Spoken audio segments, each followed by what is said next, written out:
The Hero's Journey, a Mindful Accord podcast, with your host, Rich Decker.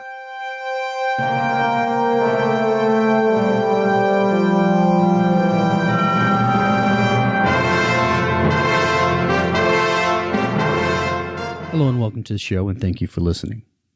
Our guest in this episode is Dr. Dorena Rode, an award-winning speaker, author, and change facilitator. I've known Dr. Rode for a few years, and she's played an important role in my life. She was my first Buddhism teacher. When you start studying and digging into Buddhism, you need a teacher, someone who can decode and translate the teachings. And for 6 months, she did that. And it changed my life. And we've maintained a friendship ever since. I'm forever grateful and indebted to her. Dr. Rode has investigated many different modalities or processes for change over the past 20 plus years. Recently, she's developed a new program she calls the Change Anything Now program, or the CAN program. A system to not only change, but eliminate the unconscious blocks that may be holding you back from what you would like to achieve, as well as eliminate the subconscious beliefs that keep you locked in a certain thinking and behavior pattern. The part of this interview that is the most inspiring is that I knew Dr. Rode had come from a background of abuse, but I had no idea the depth and severe level of abuse that she suffered as a child. From where she's come from to what she has become is an amazing journey. This is the hero's journey of Dr. Dorena Rode. Well, thank you, Dorena. Thank you for joining us today on the Hero's Journey, a Mindful Accord podcast. It's great to be here. Well, I will start with a question that I ask everyone who's on our podcast, and that is, tell us about your childhood, where you grew up, and what principles, for better or worse, did your parents pass along to you, and what are you still carrying with you today, for better or worse? Those are good questions. You know, I was born in Detroit, and I lived in the suburbs, and I have two versions of my childhood. You know, for the first 45 years, I believe that my childhood was characterized by what I called benign neglect. You know, both of my parents were emotionally absent, and although I was just very well cared for physically, my dad worked, he was a draftsperson for one of the big motor companies, and he worked a regular job the whole time. My mom was stay-at-home mom kind of thing, and then later on she became a florist, but they were not emotionally there, I thought, and I didn't have a lot of interaction with them. My mantra at the time was, I'm bored, I'm bored, I'm bored. I just couldn't figure out what to do with myself. Like I said, there's two versions though. So in college, I began to study early childhood education, and I learned the signs of childhood sexual abuse, which were things like, kids who play with their dolls in a sexualized way, or kids who excessively masturbate, or kids who initiate sexual activity with other children, or have urinary tract infections. And I realized that I had all the signs of sexual abuse when I was a kid. And it wasn't until my late 40s that I began recovering the memories of an alternative view of my childhood. Now, as it turned out, it wasn't benign neglect. I was born into a ritual abuse family. I was emotionally, physically, and sexually abused for over a decade until my parents divorced when I was around 12. And I think that's ended the abuse. At least I don't have any memories of anything after that. And I ran away from home when I was 15, and I began living in California. The principles part of the question is really kind of interesting, because my first reaction is principles? They didn't give me any principles. And, I consider my dad to be about 2. So it's what kind of principles can a 2-year-old give you? And my mom, I think she might have made it to about 8 years old. So again, not a lot of depth there. She's really insecure of herself and unsure of herself. So I really have to grapple with the principle idea. But the one thing that my mom did was that she passed on to me, because she knew she was insecure and she didn't like it, and she didn't want to give that to her kids. And somehow she ran into a book, and this was a house that didn't have books anywhere. But she read a book on how to give your kids self-confidence. And she did all the things that were in the book. which is really a blessing because I have all these things like I'm amazing and she gave me self-confidence. I was the best, her 3 kids were the best kids ever. So it's like having this, like a lot of people grow up and they've got these mental things that their parents taught them about how shitty they are and stuff. And I've got the opposite, it's like I'm insecure still, but I've got this whole layer of like my mom telling me I'm great and I can do anything. So I don't have that strong self-hatred voice that a lot of people have, But you still have from the abuse that it's like a double-edged sword. Yeah. Or Mixed messages, right? So there's this whole like different level of insecurities that was just deeper. So superficially, the conscious part of me has a lot of confidence and believes I can do everything. But underlying that, that abuse put in a different layer, like I'm a piece of shit and I can't count on anybody and all this other stuff. The abuse I forgot for 45 years or, 35 years or something. It wasn't the main operating system I was going on. So, yeah. Let me ask you about that, because I've heard those stories before, but that just seems so strange to me. You could completely block it out, but you completely blocked it out until you were 40. What, did you get hypnosis or how did you discover this? So it was kind of so basically, I went to different people because I had I had some dreams that, and I had the evidence of having sexual abuse and I knew it. So it's like, there's got to be something there, but I couldn't find it. And I'd been to different people and I just gave up on that. And I just started focusing on the depression and the anxiety and just my sense of life dissatisfaction and went to different people. And I use alternative medicine type people. I'm not a mainstream person. And through that process of looking for like, hey, what's at the root of my depression or what's causing me to be dissatisfied? I think I got enough, and starting to meditate, I got enough space in there where I actually started remembering them. And it was slow at first because there's a lot of resistance, which I think is not uncommon. So it's not uncommon for people who remember their childhood that repressed it to begin with something that's like less scary. So, it was like a creepy uncle molesting me. It's like, okay, I can believe that. And then, then it was my father, and that's a little bit closer to home, right? I don't know, I don't really want to believe that happened. And then there was just groups of people. And my childhood was characterized by groups of people who got together and they emotionally, physically, and sexually abused me and my brothers.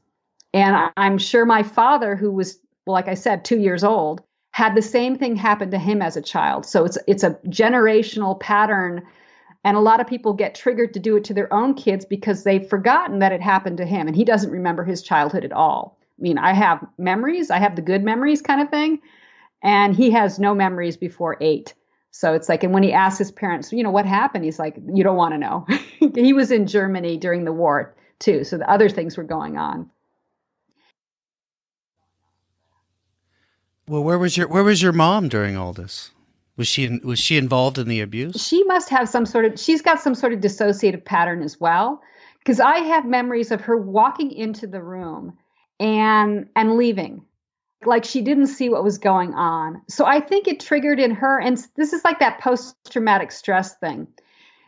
This whole situation was so stressful and she was such a do-gooder kind of person. She didn't want to see it either. So somehow she was able to block it out. Yeah, she would witness things. I remember her coming down in the basement once where I was being abused with my father and grandfather and my 2 brothers. And they were hurting my little brother was 4 years younger than me. So he was just an infant at the time. And so they were hurting him to get me to do stuff to them that I wouldn't normally do, right? And she came down unexpectedly. She had gone out for groceries or something, and came down and she took the crying baby and left me to continued abuse. I'm like, I was aghast when I had the memory finally. This is like so weird. So I have no idea how the mind works, but the psyche is kind of bizarre. And it's not unusual for people to dissociate who have severe abuse and to repress the memories because you can't really, to actually be remembering that all the time as a child would be just too, I would have died from adrenal overload, just that level of stress, because it could happen at any time. And so it's some sort of mechanism our subconscious has developed. When things get too overwhelming, we just kind of shut down. In your studies, you've probably come across the fact that sometimes our memories are pretty inaccurate. I'm not saying that what happened to you didn't happen, but have you verified how accurate your memories are? That's one thing that gets people stuck too when they're trying to get over childhood trauma. I don't really care if they're accurate.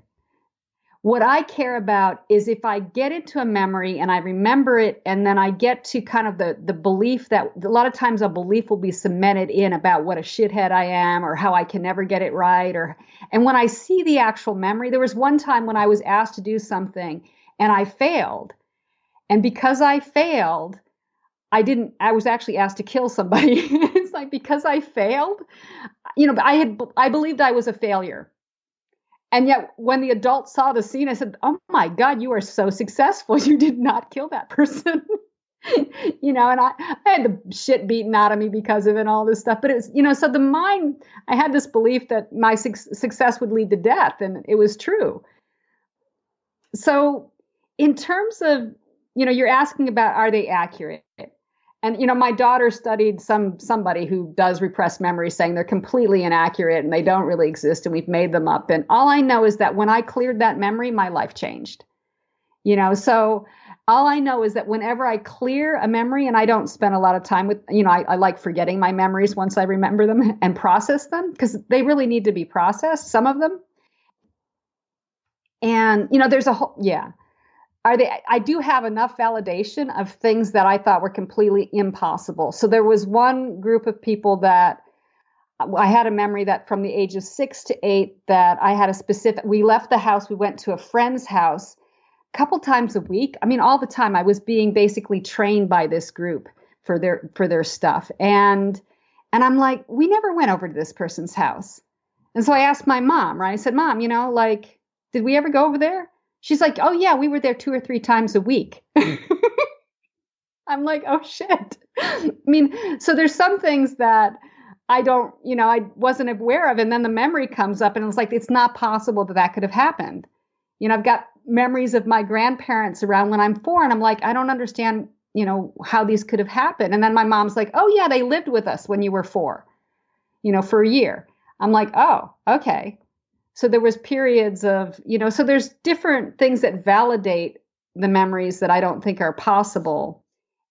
And I think people get stuck on, is it true verbatim? I don't know. I spent a lot of time thinking about memories. Like right now, you and I are talking, and I have a picture of what this room looks like. So it's not even a memory, right? It's a present day thing.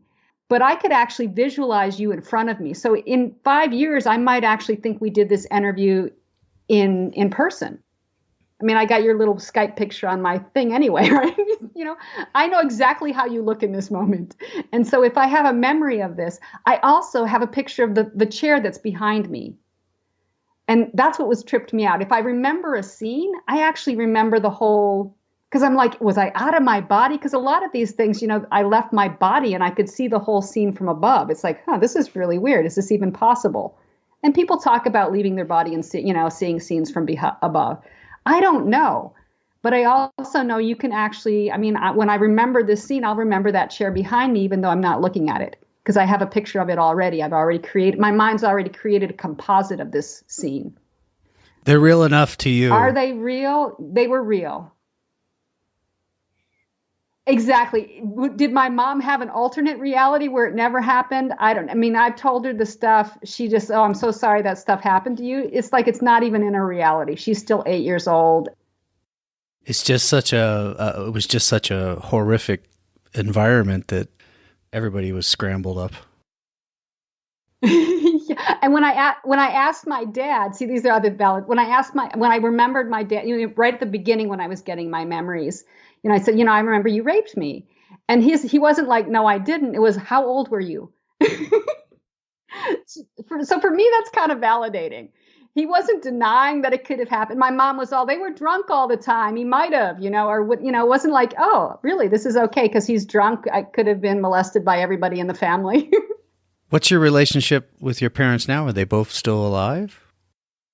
Both of my parents are alive. They're in their 70s. And actually, my dad might be 80 something now. And they still live back in Michigan. I'm here in California.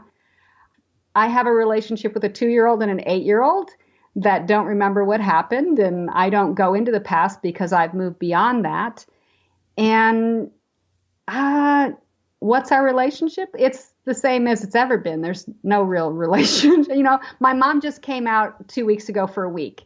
She visited. So, and I'm not triggered by her. I used to get really hateful and all this other stuff. And, I still kind of want to encourage her to be all she can be, but I'm not reacting to either one of them. But maybe my dad a little. It's like I don't really want to spend time with my dad. It's a little creepy, but he's so far and he never wants to come out anyway. So it's kind of like, it's okay.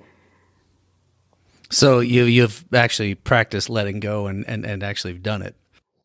Well, it's kind of being with what is, it's like, letting go of, for my mom, it was letting go. I never had a lot with my dad. I think because part of me knows there's no one there, the 2-year-old, right? With my mom, I wanted a mom, right? And she was the masquerade for me. She was the one I thought could show up. I was more deceived by her.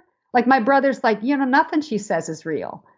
It's like, wow, you've known that all along? It's like, it took me like 30 years to figure out that she's a little bit crazy. Her perceptions are a little bit off and stuff.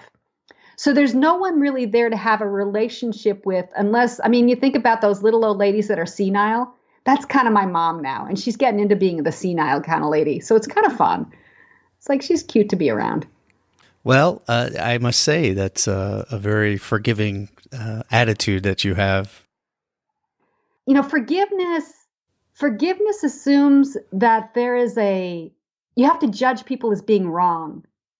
And I think my perspective that allows me to have so much space around it is I believe that we create our own world and our own realities, that it's really coming from ourselves. And so my childhood, I take, they're going to pay for their crimes or whatever. They've got their own thing going on. I'm not going to worry about them. But I know that I somehow created that situation. And even though I was a baby being born into it, I have a feeling, I believe that we have choice and we have power. And somehow that was my creation. And so it's hard to get judgmental. It was what it was.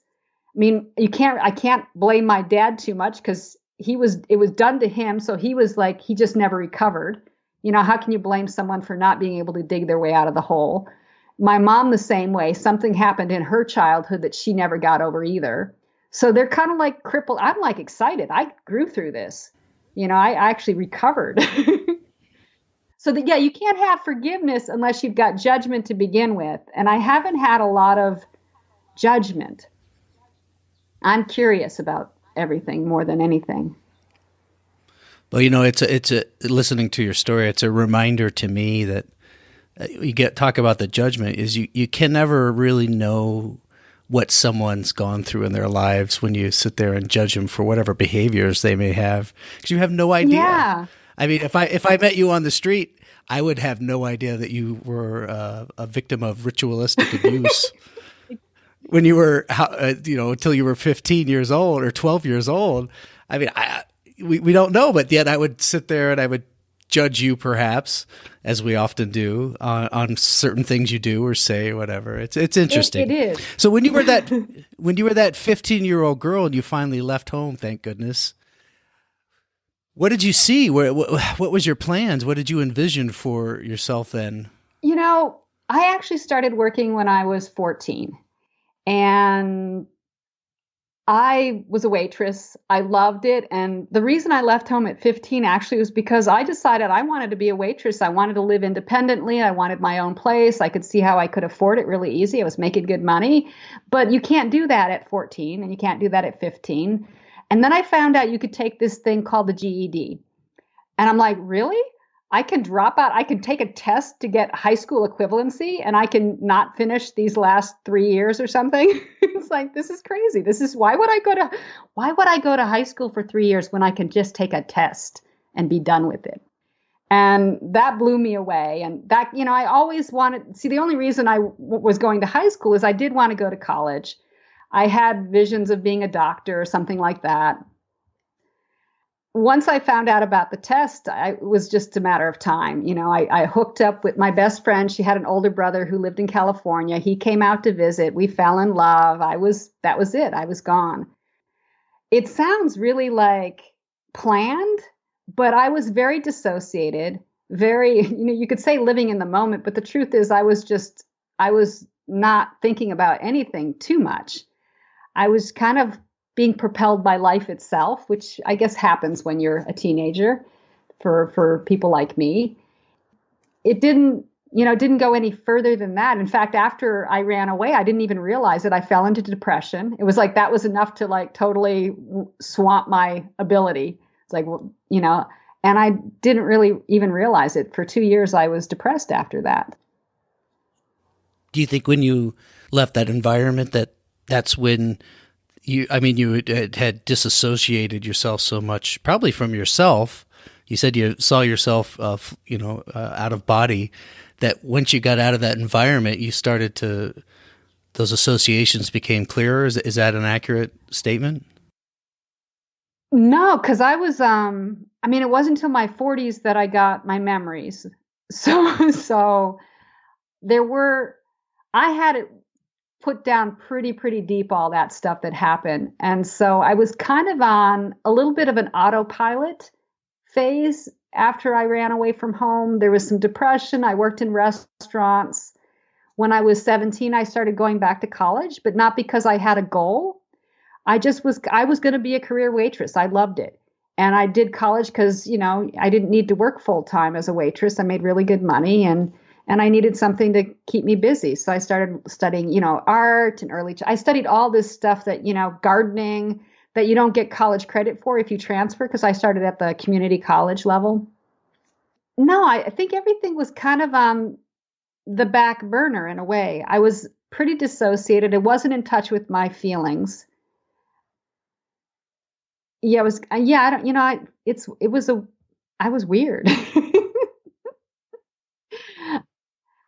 Well, I'm sure you were. Anyone that came out of that situation would be seen as weird to those of us that are not in that situation. When I started studying the process in my 40s, they called it the apparently normal part of the self. So a lot of times what happens is the part of yourself that for me, all the parts that held my dreams and my desires and my passion were repressed still. They were like dormant and they were like stuck in froze mode. And there was this other part that came forward that was a straight A student that, went to school and did really well at waitressing but was kind of like a fragment, not really completely, not integrated, not the whole of me. And so that's the part that went. So I looked really good. I got the only reason I went to college for so long is they kept giving me scholarships because I kept, I knew how it's like, oh, you do this to get an A, I'll do that. It was really simple. I learned how to do it and I just did it. And I had a very introvert, so very limited social life, just kept to myself. And I was the nerdy one that nobody really wanted to talk to because they weren't sure about me. Yeah, I know you were suffering at least a mild grade depression. When did things get bad enough for you that you decided to make some changes? All through college, I drank a lot. I drank at home. I'd get a bottle of plum wine or something. So I drank pretty heavy. There was depression. There was dissatisfaction. Every semester, I was like, I don't want to go back to school. And I couldn't think of anything else to do. So I'd sign up for more classes. But the real turning point happened after I graduated. Lo and behold, I got a degree in chemistry. And so I got a job as a chemist, literally never even thought about the possibility that degree would lead to a job. But I had a friend who was chemist also, and she was like, oh, she's looking for jobs. It's like, oh, that's what you do. That's how dissociated or disconnected I was. I'm getting a degree in chemistry. I didn't really have an idea that you could actually work in that field. So I ended up meeting a man at where I was working as a chemist and fell in love, became attached. I was one of these kiss and commit. Relationship addiction might be my first problem. So kiss and commit, moved in with him immediately, and then realized he was abusive and that it was crazy for me to stay with him. But for some reason, I couldn't leave. I was like stuck. And I'm like, this is, part of my mind saying, this is crazy. You should just leave this guy. It's like, no, I have to. I'm in love. So I ended up in a 12-step program and I began to work the steps. And that was the point. I mean, that's the point when everything changed. This abusive relationship began me on a pathway to becoming more aware. I mean, the 12 steps are all about inventories and paying attention and becoming more aware and looking at our reactions. And you don't want to make the wrong reaction because then you have to make amends, which is a drag. So you really become more mindful in the process. And, back then it was like angry. I mean, you talk about domestic violence, towards the end of the relationship, yes, there was domestic violence. But at the beginning there was domestic violence, but it was me hitting him. But he always laughed when I hit him. So it's like at a certain point, I'm like, wait, I'm hitting another person because I would get so angry, and then I stopped that, it's like, no, that's crazy. I mean, somehow it's okay for women to hit men and not men to hit women. So I stopped doing that. But I would break things and I'd get angry and I would just fly out of hand. And that's like, can't even imagine that anymore. What 12-step program did you attend? Well, they're anonymous, so I can't say. I've been in every one. So that one was focused on people that are in crazy relationships, basically. But I have an eating disorder, so I've been to one of my primary programs has to do with eating disorders. I've been in ones for, obviously alcohol. My father was alcoholic. I've been in programs for drug and alcohol type stuff as well. And so basically every time there was another issue, I wondered about the fact that I was kind of poverty all the time. So I've been in the ones for money. I'm California. Every time you got an issue, you go to a 12-step program out here. No, the reason I ask is if someone that maybe hear this and is in a similar situation that you were in, or sometimes it's hard to know where to turn. Oh, yeah. So for that kind of, if you're in a relationship that's abusive or you're stuck in something like that, I would recommend Sex and Love Addicts Anonymous. Al-Anon's really good. And I think there's a bunch of other like love Addicts Anonymous. Some people have specialized just, if sex isn't the problem, there's one for just love addicts as well. And so you can find, there's also ones for any kind of, a lot of times in those relationships where it was a specific person that has a specific addiction. So there's ones that go, that's why Al-Anon's good because it's bigger, but there's ones Nar-Anon, I think too. So if any kind of addiction, you just can't find as many meetings. Since you've done so many of them, what is it about the 12-step program that seems to work so well across these different issues and problems and platforms? The program gives 12 steps, and you can use those 12 steps to basically deal with any issue that's coming up. And I learned that early on, and it blew me away. Because I'd read self-help books. And, you read a self-help book, it's just they give these examples and it seems so crystal clear. And then you go into your life and I have no idea. Is this the time when I'm supposed to be nice or this time when I'm supposed to set a boundary or what is a boundary? And it was so confusing to me to implement those self-help books, at least at that stage. And the 12 step was very simple. You start with step 1. I am powerless over my partner being abusive, right? And my life is unmanageable because I'm staying in this, right? Step 2 is I believe it can, I can have a better life. That's fine. Okay. Step 3 is I'm going to turn my life over. So that basically I'm not going to be attached to anything is kind of step 3. And I'm taking I like to take the God part out because people sometimes can't get the principles when they start. People have a reaction to that word God or higher power or something. So basically step 3 is about like turning over and I'm willing to get rid of whatever it takes to get rid of to have this work better. 4 is you take the inventory, right? So this is just simple awareness. You're developing awareness. there's a tendency to say this person did this, and this abusive person. Well, what am I doing? Oh, look, when he calls me a name, I don't say, hey, that's not okay. Oh, look at, I mean, once I got out of that abusive relationship, I got a book on verbally abusive men or people. And it said, just tell them to shut the fuck up, excuse me. But, but if you do that, that'll stop it right there. Like I could have done the first time he said something and they literally, well, they won't do it again. It's like setting a clear boundary to begin with, and you've just eliminated an abusive person. I didn't know that. That would have been part of the inventory, right? So, you go through and I can work all those steps. And by the time I get to 6 and 7 or 8, everything's become clearer and it's different from what I thought. I started thinking I've got this abusive person I'm with and I need to change him and I end with thinking, oh, all I have to do is set a boundary here. I mean, that's how it was with my mom too. I used to get really angry at her. And finally, after decades of stuff, I finally had someone in program help me. And she said, oh, well, she's going across your boundaries. That's why you're so pissed off. And I'm like, I've never set a boundary with my mom. And I'm like, then the question came up, like, why wouldn't I set a boundary with my mom? And then that got me deep into my subconscious, why I wouldn't set a boundary with her. And once I cleared those issues, I was able to, I mean, she was the person who didn't protect me as a child, but she was also the person who kept me alive because her presence kept that abuse a little bit less than it would have been if she was a participant in it. And so I was protecting her by never setting a boundary because she kept me alive. If I didn't protect her, I'd be dead.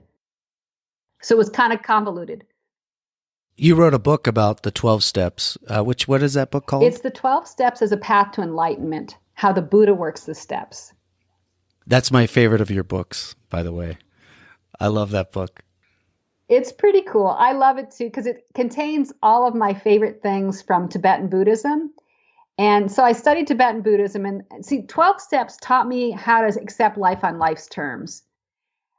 And then I found out that Buddhism says, you don't have to accept life on life's terms. You can change everything. And that got me really excited. So, 12 step is like they give you lemons, you make lemonade. That's great, but I want to stop getting lemons. And that's what Buddhism does. It teaches you how to get rid of lemons in your life. How you plant different seeds. Yeah, exactly. Yeah, plant different seeds are just, it doesn't happen to you. You create your own reality to a certain degree, or at least you create your reactions to what comes forth. Yeah, so there's a way to completely eliminate your reactions to whatever happens. It's the whole process of getting beyond judgment and things can. And then at the same time, though, things don't happen like that anymore. It's like if it's not part of your subconscious, they don't come into your life, and so you're eliminating it on a couple different levels. So did you have a mentor through this whole process that you went through? Did you have anyone in particular, or were there several, or living or dead, or who was your mentors through this? My biggest mentor was a person I met at my first 12-step meeting. And I remember sitting there and she talked about things in a really simple way. And I remember looking around the room and thinking, what does everybody else think of? Do they think she's really stupid? Is she like a moron or do they like her? I remember looking around the room trying to figure out what the reaction was. But what it turned out is she was very wise and she was able to break things down. She is the person I called early in recovery when my partner and I just had a huge fight and there was drama. And I called her and she walked me through the steps. See, a lot of people do the steps it's like they do a step a month and they take 12 months to do them, or they make it a big elaborate process. Well, in an hour and a half, we worked all 12 steps on this one issue that we had just had a fight about.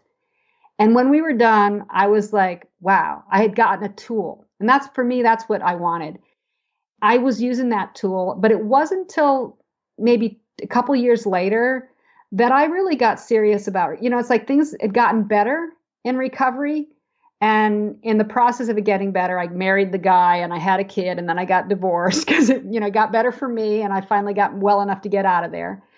And then I'm got really, it's like, I don't want to be unhappy and dissatisfied anymore. So I called this woman every day, literally. And I started calling her even when I didn't know what the question was. And that was the time when things changed the most for me at the beginning, because I always thought I had to know like what to ask. Like I didn't even know what to ask. I just knew things weren't right.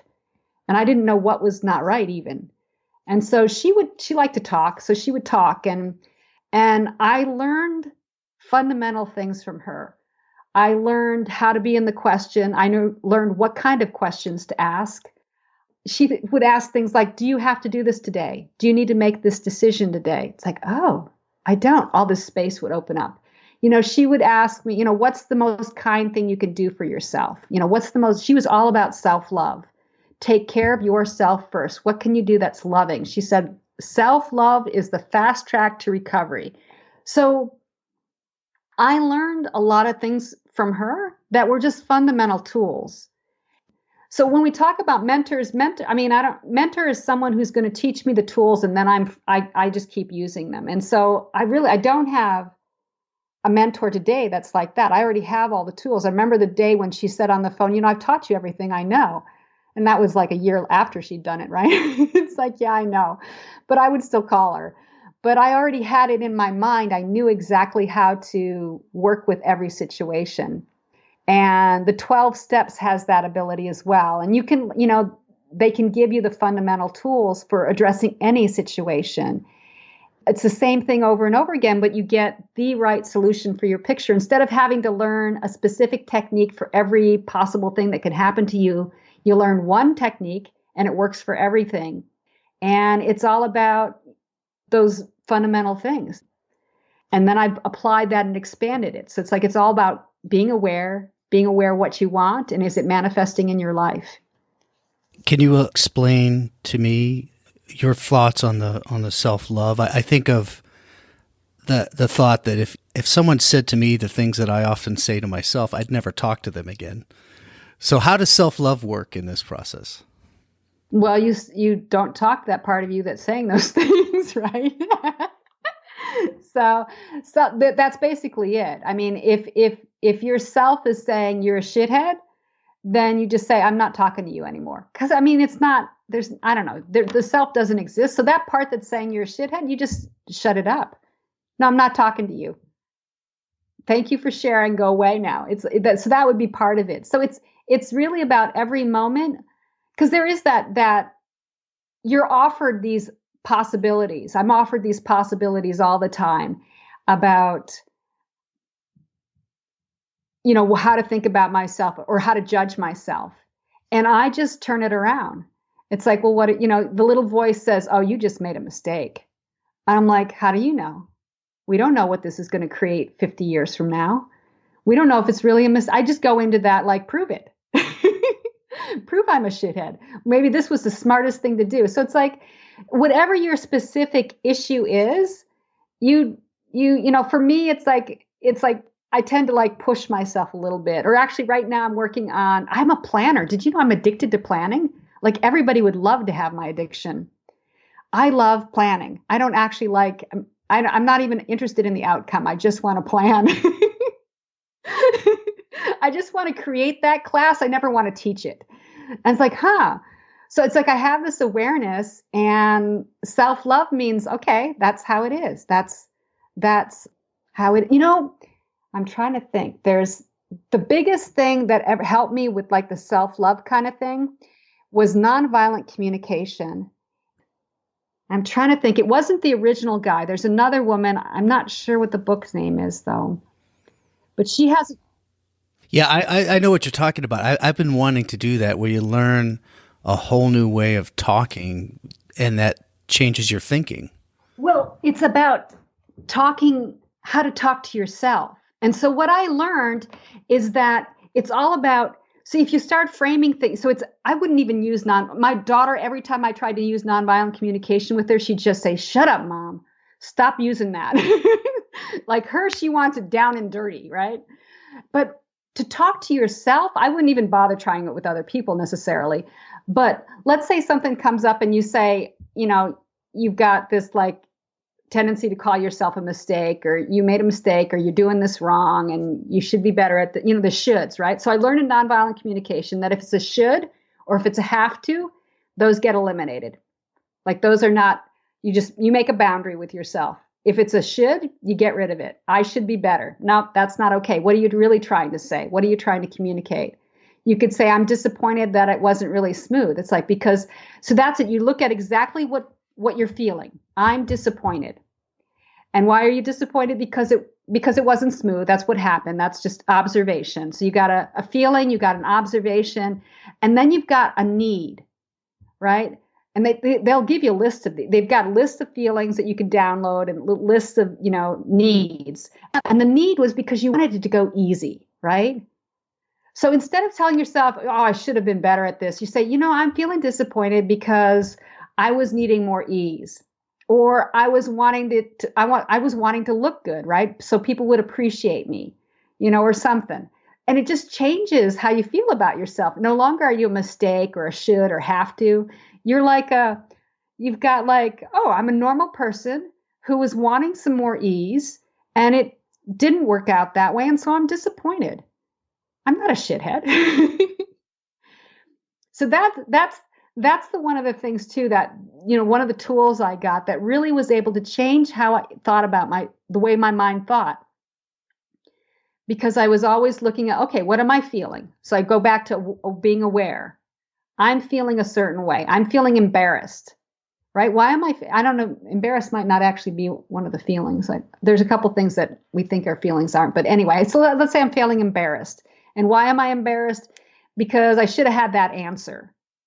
So you got to get rid of that. So I'm feeling embarrassed because I didn't have that answer.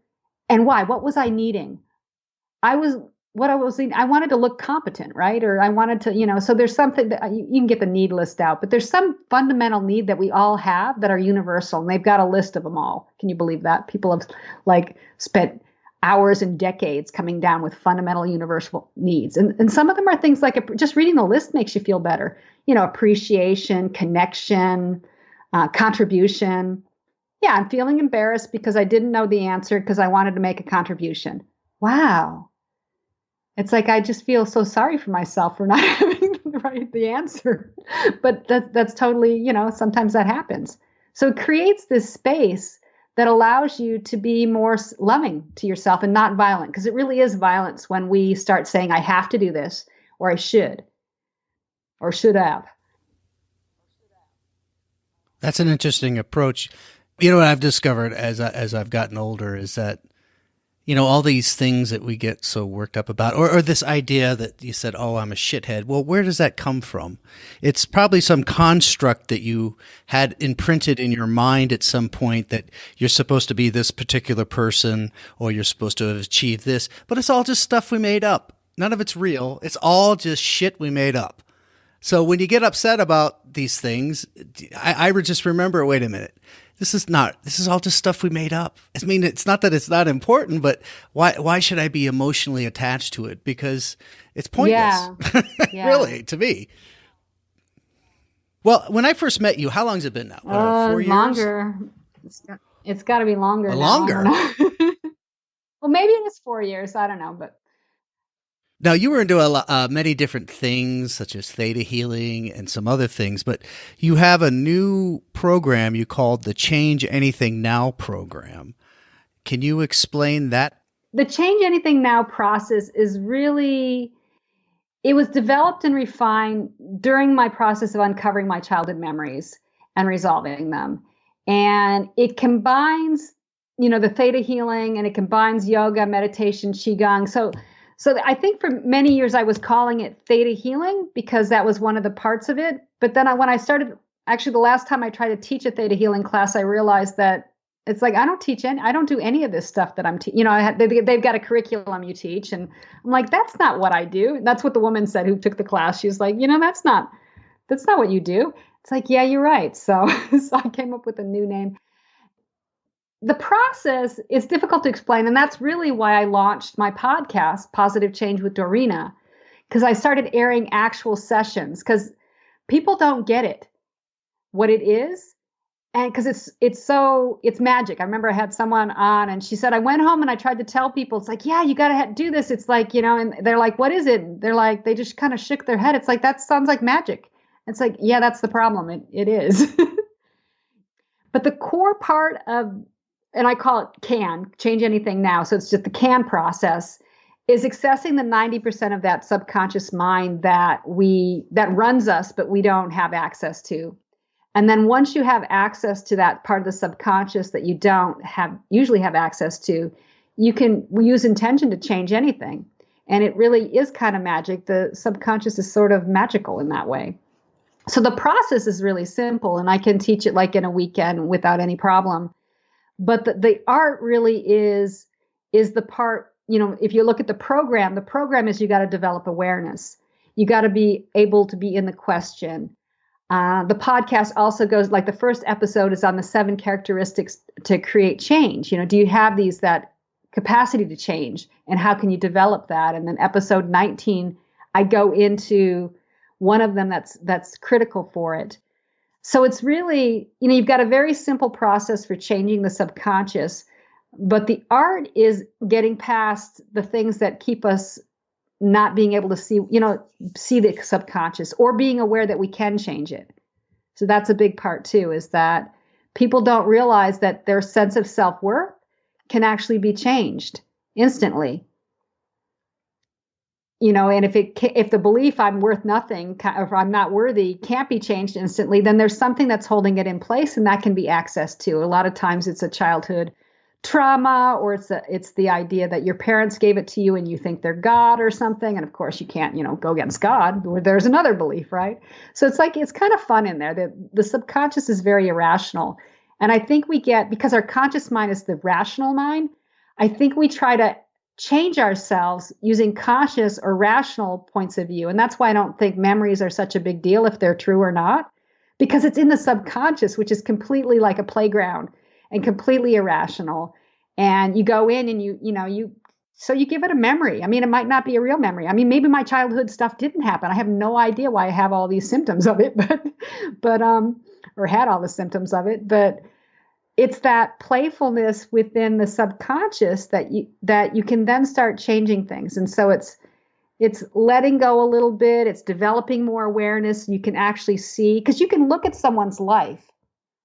And I can listen to people. I listen to people all the time, and I can tell you exactly what their subconscious beliefs are, because they're radiating them. They talk from them. There's specific words they use. Like, I think one of the questions, there was a question about temptation that we were thinking about talking about. And I'm like, temptation? I don't even use that word. It's what kind of mind comes up with that word, or, where are they coming from? Or, that kind of stuff. It's like the forgiveness. We did that one, right? Forgiveness. That's an interesting word. It's like it has to do, to forgive someone, you have to judge them to begin with. Wouldn't you want to work with the judgment first? That's the interesting part. You got to get rid of the judgment, and then you won't have anything to forgive. Have you ever read the book, The Structure of Magic? No. I would recommend checking it out. What it's about language and how language shapes our thinking. And really, language shapes our reality. It sounds exactly what we're talking about. And so that movie Arrival, I love that too, because if you haven't seen it, I'm going to give away a big part of it, but it's been out a while now. What the thing was, the aliens, it was their language that helped them manipulate time. Language is important. And so let me ask you this. What is, people hear the subconscious. What's the subconscious? So 100%, we use 100% of our minds. 10% is conscious, the 90% isn't, which means 90% of our life is on an unconscious level. Most of us don't even realize it. Would you agree with that? We go around asleep, really, living our lives asleep. I wasn't even conscious the first 3-4 decades. Yeah, so it was like I wasn't even aware that I could question my life. I didn't go further than the first question. It's like, oh, my life isn't working. But I never asked, what would it take for my life to work?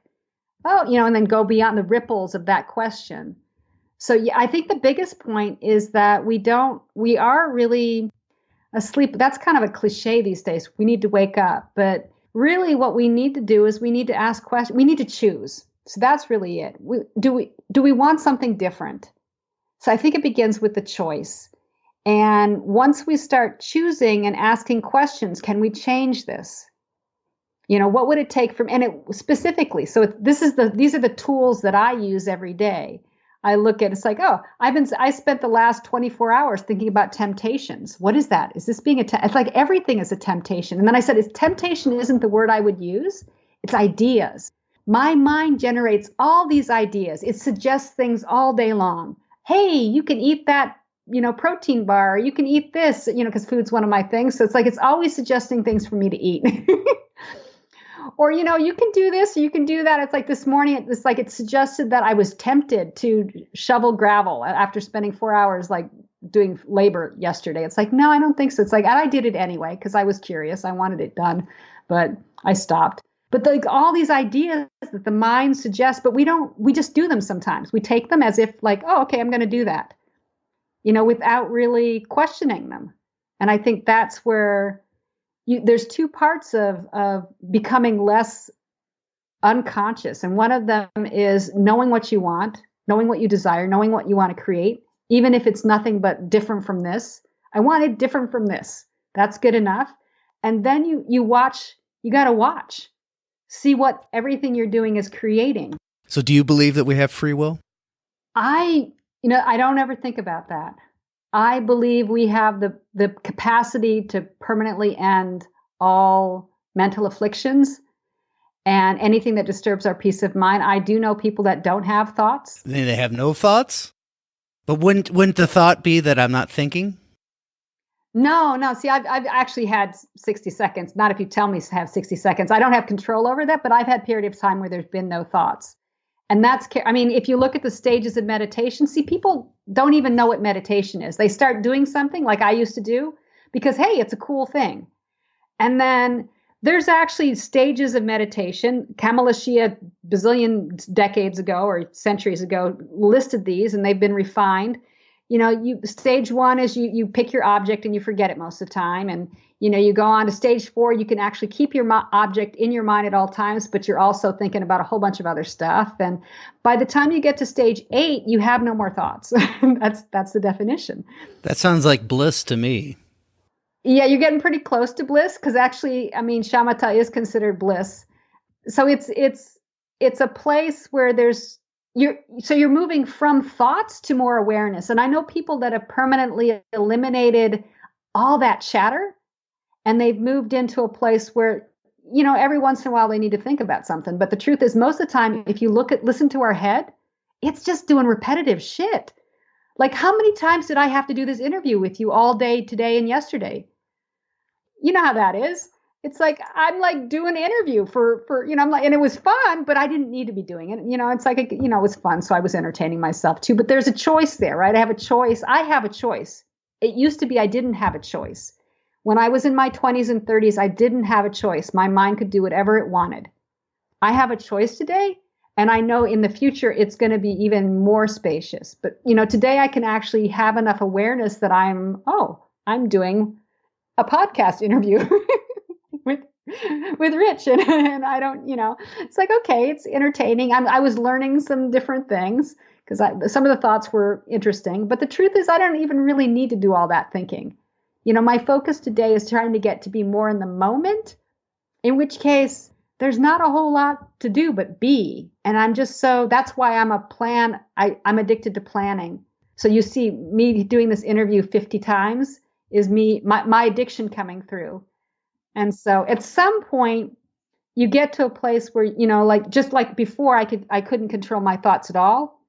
If I had an obsessive craving kind of thing, I had a boyfriend that I was interested in or a guy, it's like I could be obsessive about that. I could not get it out of my mind. Even if I'd already made the decision that person was not going to be good for me, I couldn't get it out of my mind. Now that's so effortless. It's like no problem at all. How would you tell someone that has obsessive thoughts? How would you tell them to not have obsessive thoughts? Or what should they do? Well, I used willpower at one point, which was basically when you become aware of it, you bring yourself to some other, you say, no, you set a boundary. It's like meditation, right? You have an object and your mind gets distracted back on the one you said you weren't going to think about. So you go back and you just keep doing it. And so that'll create, after a couple days, if you keep doing it, you will have a little bit more control. But at a certain point, you've practiced that muscle so much that your mind knows that you mean business. And so when you tell it, I'm not thinking about that, you're choosing something different, it will just listen to you. It's like you're training your mind. On a subconscious level. This is conscious training. On a subconscious level. You're influencing the subconscious, would you say that?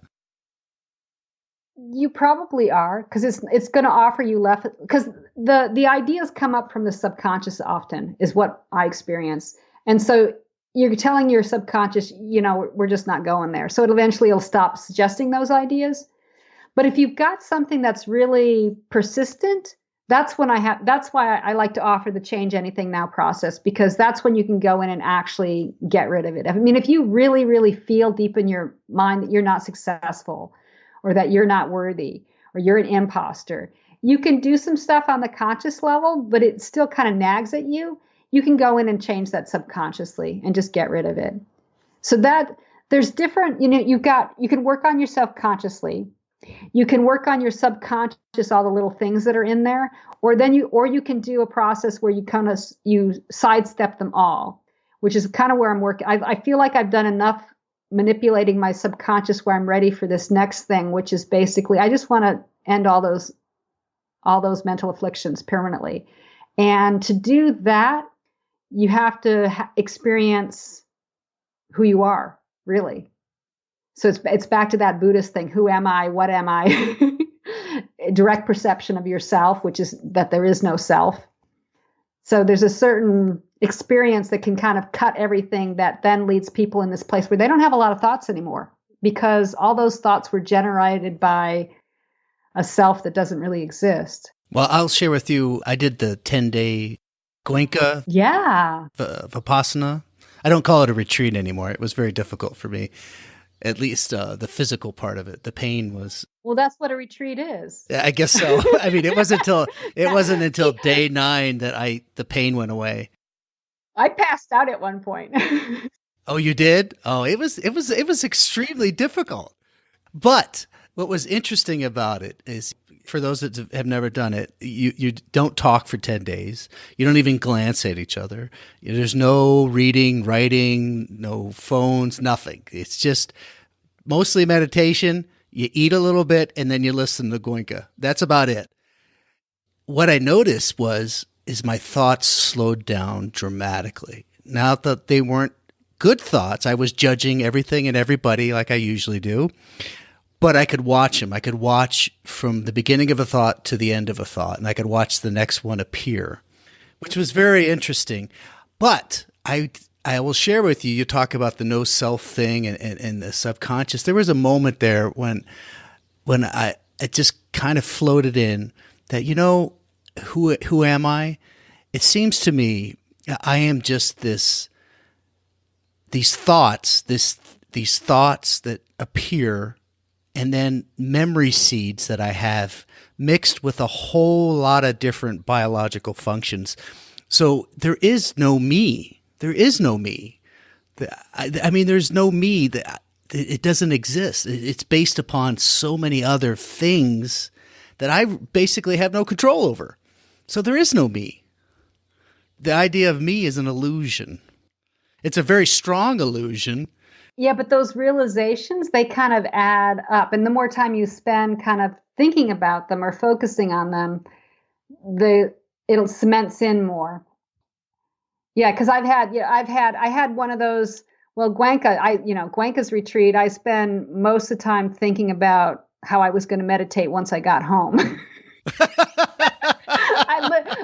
That was your obsessive thoughts? Well, you talk about planning, right? It's like I'm in a meditation retreat, and all I'm thinking about is meditating, but not in the moment, but in the future. I'm like, oh. But Goenka was 18 years ago I did him. So, but yeah, there's like moments, you sit for 10 days, I think it was when I did my 6-week retreat that I actually had a moment where my thoughts stopped for a while. And there was a little bit of discursive, but very little. Discursive is the thought that's following the witness, the voice that's the witness. So it's the voice that says, "Hey, I'm not thinking." that's discursive, right? So I had nothing, and then I had a little bit of that, and then I had this realization that there was something happening in the background, and I write about this in Deconditioning Ground. There was something in the background, and I go, I'm going to go find out what that hum is. And I go over there. I don't, what does it mean to go over there? Anyway, I go over there and I listen to it, and it's me. And I'm doing I'm like, I'm meditating now and I'm breathing. And, I was doing this I'm like, there's two of me doing the same thing. And that's, when you have, when you talk about it, doesn't mean anything. But when you actually have those little realizations, it's like, oh my God, the part of me that I thought was real, right? The witness, the one who's watching me. There's two of them, which means there could be 20 of them. They're all like busy at the same time. Did you ever study Gurdjieff? I haven't. Oh, so he talks about the many eyes, that we're composed of many eyes. It's like this large mansion, and there's many eyes that live in this mansion, and they're separated by walls. And the idea is to break down the walls till there's only one eye, and then I guess no eye ultimately. So, but the funny thing too is you just have to experience it. That's what Gwenka talks about. He goes, they went to people like Einstein, and he's like, yes, you're rising and disappearing a bazillion times a second. You don't really exist. Everything that's solid is actually mostly space. And it didn't change them, he says. But when you experience it directly, that this table or the floor are really not solid, when you walk across fire, you have a different, or coals, you have a different, it changes you. The knowledge isn't enough. You have to have the direct experience. And so it's the same kind of thing. The people that I know that don't have a lot of thoughts are people who've experienced, and I guess you could say oneness or no self, or, the idea that emptiness, there's different names for it. But basically, they realized that the personality, that I doesn't exist, but that they are part of all that is, that they are all that is. And I don't know what that means. I use the words. But we know what to do to have that experience, which is continue to stay in the present, to keep talking back to those thoughts. It's like, no, I'm not listening to you anymore. And doing meditation. And those are the things that lead to this other realization where then you actually can change anything. Who would be ideal person to do the Change Anything Now program? It's people that have already been doing stuff, so you're already kind of working on yourself. You're already changing things consciously. You have that capacity. You've got some imagination, that sort of thing. And you're ready to like be radical. I mean, that's the kind of thing. It's like anybody can learn it, but really the ideal person is someone who wants to really do some in-depth change, to house clean, and to get a tool they can use all the time. So it's like you can go have an experience, which it would be the program, but it's really about learning a tool that you can use every day in your life to continually change yourself. Really, I mean, I recommend people check out my book, Developing Awareness, because that has this latest 10th anniversary edition has all these tools in it. So it gives you a flavor of what you'll need to be able to do and question in order to really use the process well. And then the podcast will give you examples of people actually, so to get a flavor of it, to already start changing the mind and getting access to subconscious things. Because I've had people come to like a session and they've got a list of beliefs and it's like nothing to do. I just go through and change them. And really they're perfect people. People who've done psychotherapy for years and know all their beliefs, but didn't know that they could just change them. Those are great people.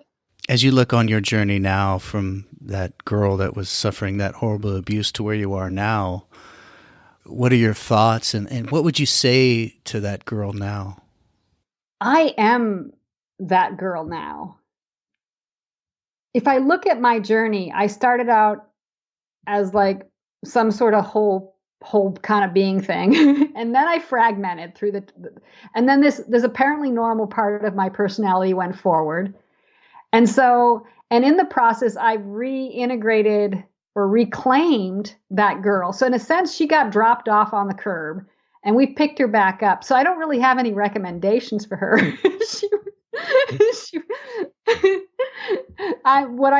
Welcome back. What would you say to her? No, it's just welcome back, kind of, it's like, yeah, it's like it's because a lot of times people have the experience that they're wiser now. I have a feeling of reclaiming my wise part. At any point, it's like that child that I would be talking to, that younger Dorena, the Dorena before this journey, was actually the part that's now back. And so, so it's kind of like, well, it's really welcome home. And okay, I'm the part of me that had gone through and actually remember, the part who did those 40 years, 50 years now in between. It's like, that's the part that's like I'm like the part that interfaces with the world. And now I've got a little bit more access to the part of me who knows everything. And so I'm still kind of like, okay, now I'm at the place where I'm like, okay, I'm going to do, you already know how to do this. And I'm going to see if we can't get closer to the next step. It's kind of a different perspective than most people I think have. They have the idea of becoming wiser. And I have the idea of reclaiming a wise part of me that knows everything. Well, that's an interesting concept. I want to thank you for coming on. This has been fantastic. And I encourage everyone to check out your program and get your books. Yeah, they can find everything at changeanythingnow.com. That's the easiest way to do it. Yeah, it's great. It was nice talking. Thank you, Dorena. Thank you so much. Thank you again for listening. And please leave any comments or suggestions. We're always looking for ways to improve our show and make it the best show it can possibly be. Visit mindfulaccord.com, where you can find additional episodes and you can follow our blog. We give some helpful information on mindfulness, meditation, and just ways to manage our everyday stressful lives. And most importantly, if you know of a friend or a family member that would benefit from this story, please share it with them. Until next time, I'm Rich Decker.